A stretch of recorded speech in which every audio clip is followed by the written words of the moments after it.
행복은 자신을 다른 사람과 비교하지 않는 것이라는 제목으로 말씀을 전합니다.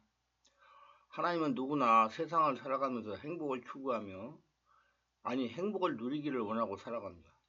행복은 무엇이 딱 집어서 말하기 힘든 것이라고 생각합니다. 국어사전에 행복에 대해서 이렇게 설명합니다. 삶에서 기쁨과 만족감을 느끼 흐뭇하다. 사람들은 흔히 행복이 무엇인지 묻고 찾고 싶어 합니다.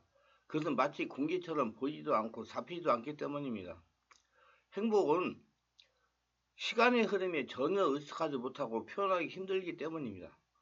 제가 깨달은 진정한 행복은 예수님 안에서 전인적인 만족을 누리면서 자기가 하고 싶은 일을 영원히 천국에 갈 때까지 하는 것이 행복이라고 생각합니다. 진정한 행복은 영적인 만족에 있습니다. 사람이 영적인 존재이기 때문입니다. 모든 것이 영이신 하나님부터 시작을 해야 된다는 의미입니다. 사람의 영혼은 하나님께로 말미암았으므로 하나님께 속하여 영원히 만족해야 모든 것이 만족한 것입니다. 진정한 행복은 영적인 만족에서 오는 것입니다. 물질적으로 환경적으로 풍요로운 성도들이 이 교회 저 교회로 방황하는 것은 영적인 만족을 찾지 못하기 때문입니다. 교회에 들어와 말씀을 듣고 예배드리며 기도하여 성령으로 충만하면 아무 이유 없이 기쁨이 내 온 마음을 사로잡고 모든 근심이 사라지며 세상이 전혀 두렵지 않은 평화가 자신의 온 영혼을 지배하는 경험을 해본 적이 있을 것입니다. 비록 영구적인 것은 아닐지라도 그 시간만큼 내 영혼은 만족감으로 채워진 것입니다. 영혼의 만족스러우면 근심이 사라지고 평화가 찾아옵니다. 영혼의 기쁨이 넘치면 내게 닥치는 어떠한 아픔과 고통도 이겨낼 수 있는 힘이 생깁니다. 살아가는 하루하루가 행복합니다. 영 마음이 불만족스러울수록 육이 욕구에 강해집니다. 그래서 불행한 삶을 살아가게 됩니다. 반대로 영 마음이 만족스러울수록 육의 욕구는 감소합니다. 행복한 생활을 하게 되는 것입니다. 물질, 권력, 명예와 같은 인간의 욕망은 마음의 불만족에서 비롯되는 것입니다. 예수님이 육신의 몸으로 이 땅에 오셨을 때 항구적 성령 충만한 상태에 계셨습니다. 예수님 자신이 바로 성령님이셨습니다. 말 한마디면 당장이라도 천하 권력을 손에 쥘 수 있었음에도 예수님이 마귀의 유혹을 단번에 물리칠 수 있었던 것 역시 성령에 이끌리셨기 때문입니다. 물질, 권력, 명예, 행복과 같은 육의 만족은 실제로 내가 쟁취하는 분량이 아닌 내가 얼마나 영적으로 만족하느냐에 따라서 좌우됩니다. 즉 영 마음이 만족이 육의 만족을 가져오는 것입니다. 욕망은 그 어떤 것으로 채워질 수 있는 성질의 것이 아닙니다. 성령으로 충만일 때야 비로소 욕망은 사라지고 만족이 욕망을 대체하게 되는 것입니다. 성령으로 충만해질 때 영의 자유함으로 삶에서 행복을 누리는 것입니다. 진정한 행복은 말씀과 성령으로 충만하여 영적으로 만족을 누려야 가능한 것입니다. 영적인 만족을 누리려면 먼저 예수를 주인으로 영접해야 됩니다. 그리고 성령으로 세례를 받아야 됩니다. 성령 충만 받으면서 내면 세계에 쌓인 상처와 자아와 혈통의 문제를 해결해야 됩니다. 이제 영과 진로로 예배를 드리면서 성령으로 깊은 기도를 하면 됩니다. 그러면 삶의 만족인 물질, 권력, 명예, 행복을 누릴 수가 있습니다. 성경은 믿는 자의 행복을 위한 책입니다. 하나님은 우리를 행복하게 해주시기 위해서 축복을 내려주시는 분입니다. 행복, 아시레는 인간이 어떻게 하면 잘 지낼 수 있을까, 편안할 수 있을까라는 뜻입니다. 축복, 바라크는 하나님이 내려주시는 물질적인 본질적인 복을 뜻합니다. 하나님의 뜻은 모든 자녀들이 예수님 안에서 기쁘고 행복하게 지내는 것입니다. 주 안에서 항상 기뻐하라. 내가 다시 말하노니 기뻐하라. 하나님은 그의 자녀들에게 행복과 복을 주시고자 안달하시는 분입니다. 행복은 모든 조건을 갖춘 것처럼 보이는 사람이 의외로 행복하지 못한 경우가 많습니다. 자신이 행복한 길을 모르고 남들 기준으로 행복해 보이는 길을 찾고 있기 때문입니다. 그러나 행복은 보이지 않는 마음에 있습니다. 기원전 몇십 세기부터 인류의 문명이 끊임없이 행복의 조건으로 추구한 것은 소유입니다. 그러나 많은 것을 소유하고도 불행한 사람들이 많다는 것입니다.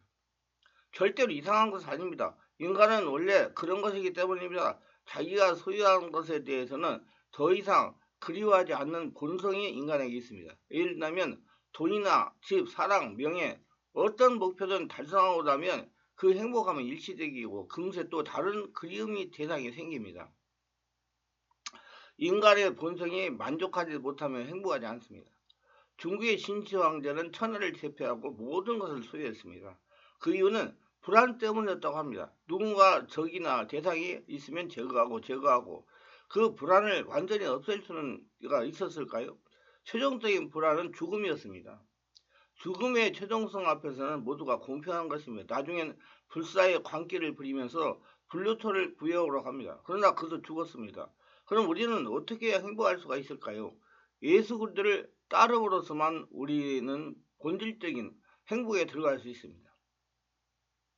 아니, 그리스도는 예수는 영이신데 100%의 사람인 동시에 100% 영이신데 우리 인간이 어떻게 하나님을 따라갈 수 있을까요? 그분도 사람이었으므로 우리와 같은 한계를 가지고 계셨습니다.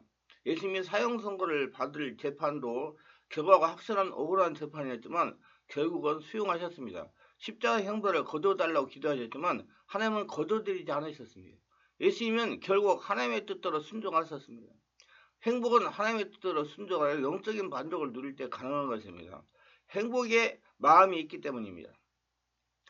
마음의 만족이 육의 만족을 가져오는 것입니다. 욕망은 그 어떤 것으로도 채워질 수 있는 성질의 것이 아닙니다. 성령으로 충만일 때 비로소 욕망이 사라지고 영적인 만족이 욕망을 대체하게 되는 것입니다. 성령으로 충만일 때 영이나 마음의 자유함으로 삶의 행복을 누리는 것입니다.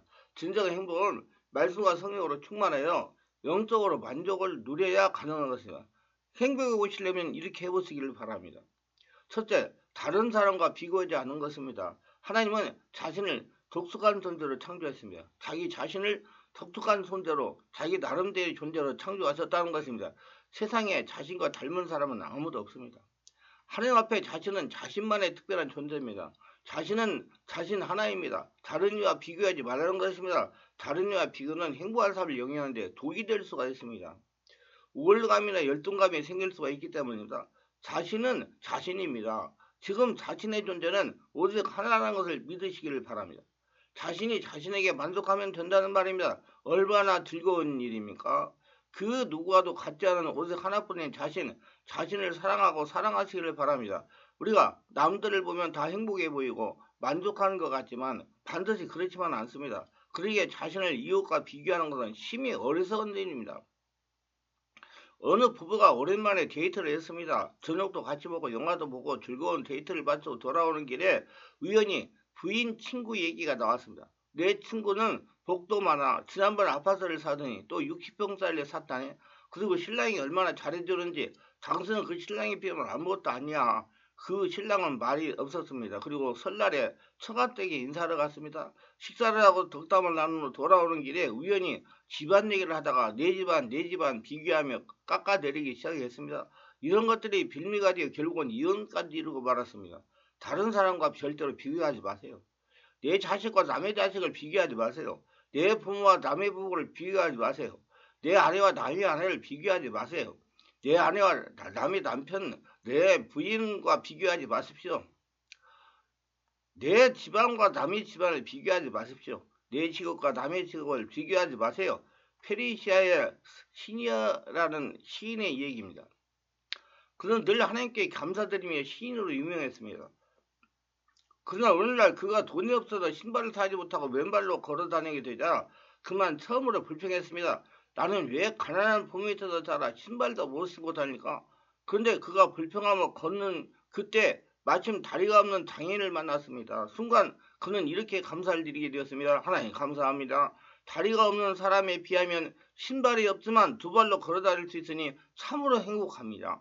이솝 우화에 나오는 얘기입니다. 한 남자에게 애완견과 나귀가 있었습니다. 그런데 나귀가 보니 주인이 개만 사랑했습니다. 그 이유를 살펴보니 개가 꼬리 흔들면서 주인에게 사랑을 받을 만한 행동을 했습니다. 그래서 나귀도 사랑받겠다고 결심을 하고 주인 앞에서 꼬리를 쳤지만 주인은 표정이 없었습니다. 그래서 이번엔 개처럼 앞발을 들어 재롱을 부렸습니다. 그래서 깜짝 놀란 주인이 피하려고 벌떡 일어났습니다. 그것도 안 되니까 이번에는 큰 혀로 개처럼 주인의 얼굴을 핥았습니다. 그랬더니 주인이 몸소리를 쳤습니다. 그래서 마지막으로 주인 옆에서 정성걸음을 치며 까불다가 그만 주인의 발을 밟아버렸습니다. 화가 난 주인은 지팡이로 나귀를 추리치며 마구간에 묶어 주었으며 개는 개의 길이 있고 나귀는 나귀의 길이 있습니다. 우리는 남과 비교할 필요가 없습니다. 남의 떡만 크게 보면 어느새 인생이 겨울이 됩니다. 반면에 우리 선물이든 감사하고 무슨 자리든 감사하며 최선을 다하면 됩니다. 남의 일은 쉬워 보이지만 쉽지 않고 남의 선물이 커 보이지만 크지 않습니다. 자기에게 주어진 선물을 잘 활용하면 그는 가장 복된 삶을 살 수가 있습니다. 우리에게 헝거리 정신으로 잘 알려진 영국의 경제학자 찰스 핸디는 그의 책 홀로 천천히 자유롭게 해서 각 분야에서 성공한 사람 29명을 분석하고 그 결론으로 이렇게 말했습니다. 중요한 것은 1등이 아니라 좋아하는 일을 하는 것이다. 남을 따라하지 말라. 비교하지 말라. 자신을 믿고 홀로 천천히 자유롭게 아무것도 가지 않은 자기만의 길을 가라. 결국 비교의식은 하나님이 위하는 것들을 가져다 하십니다. 낙심, 열등감, 원망, 우월감, 비판 등은 모두가 마귀가 좋아하는 것들입니다. 어느 날 갑자기 나만 홀로 외롭고 고달프고 숨이 차도록 힘든 고생을 하고 있다고 느껴지는 순간은 없었습니까? 일본에 미지오 겐조라는 사람이 있습니다. 그는 30년 이상 뇌성마비 때문에 자리에 누워있는 처지입니다. 그러나 독실한 기독교인인 그는 절망하지 않고 많은 시집을 내기도 했습니다. TV 프로에 나온 장면인데 그 미즈노 씨에 찾아온 사람이 있었습니다. 눈이 멀게 된 것이라고 하는 선교를 받은 어린아이와 그 부모였습니다. 그때 미즈노 씨는 말해서 절대로 자기를 다른 사람과 비교해서는 안 된다. 하나님과 자기와의 관계를 생각하고 살아가도록 하라. 부자유스러운 몸이기 때문에 타인과 비교한다면 자기가 비참해질 것입니다. 문호 톨스토이는 다른 사람과 비교하지 말라. 그들은 우리가 생각하는 것보다 훨씬 더 엉망이다. 자신을 다른 사람과 비교하지 말라. 비교하라 그는 오직 완전하고 유일한 존재인 하나님과 비교하라. 사람은 누구나 문제투성이를 안고 있습니다. 사람들끼리의 비교는 도토리 키재기입니다. 우리는 비교하기 위해 이 땅에 태어난 것은 아닙니다. 남들에게 자랑하기 위해서 존재하는 것이 아닙니다. 우리는 다른 사람의 어떤 비교나 평가와 관계없이 온 우주에 하나밖에 없는 소중한 존재입니다. 예수님, 오직 예수님만이 바라보겠습니다. 흔들림 없이 예수님만을 추구할 수 있도록 도와주십시오라고 고백하는 모두가 되시기를 바랍니다. 주위에 둘러보면 비교의식에 쌓여 힘들어하는 우리들에게 예수님께서는 지금 역시 다른 사람은 어떠든 상관하지 말고 사명의 사람, 하나님의 사람, 하나님의 자녀인 너는 나를 따르라고 단호하게 말씀하고 계십니다. 힘들고 어렵다고 느껴지는 순간 그러나 내가 달려갈 길과 주 예수께서 내게 주신 사명, 곧 하나님의 은혜와 복음을 증거하는 사명이 다 완성하기 위해서라도 내 생명을 조금 더 귀한 것으로 여기지 않습니다. 말한 사도 바울의 비장한 신앙 고백에 귀를 기울이시기를 바랍니다. 유익하셨다면 구독, 좋아요, 알림 설정을 부탁합니다. 감사합니다.